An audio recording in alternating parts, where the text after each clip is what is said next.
আজকে আবার তোমার কি পার্সেল এসেছে? আজকে আমি একটা মিন্ত্রা থেকে স্যুট অর্ডার দিয়েছিলাম, মানে অনেকদিন আগে, ওই পুজোর আগে অর্ডার দিয়েছিলাম, কিন্তু এসছে অনেকদিন পর।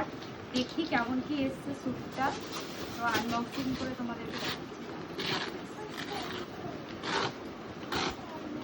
এত জামা কেউ কেনে? প্রত্যেকদিন পার্সেল। ভিখারি হয়ে যাবো আমি। এটা লিবাজের অর্ডার দিয়েছিলাম, লিবাজের অফার দিয়েছিল কিছুদিন আগে, এখন তো অফারটা শেষ হয়ে গেছে। কটনের এটা, কাপড়টা কিন্তু ভালোই এসছে, পুরো পিওর কটনের এসছে। কি সেটা লিবাজের? লিবাজের ভালোই আছে, লিবাজের তো আমি পরি। এটা হচ্ছে প্যান্ট আর এটা হচ্ছে ওড়না। তো বলো তো তোমরা এই স্যুটটা কেমন লাগছে? ভালো লাগলে কমেন্ট বক্সে অবশ্যই জানিও কেমন লাগছে জিনিসটা। তোমরা যদি বলো খারাপ লাগছে তাহলে ও রিটার্ন করে দেবে। না গো, করবো না, তাও করবো না।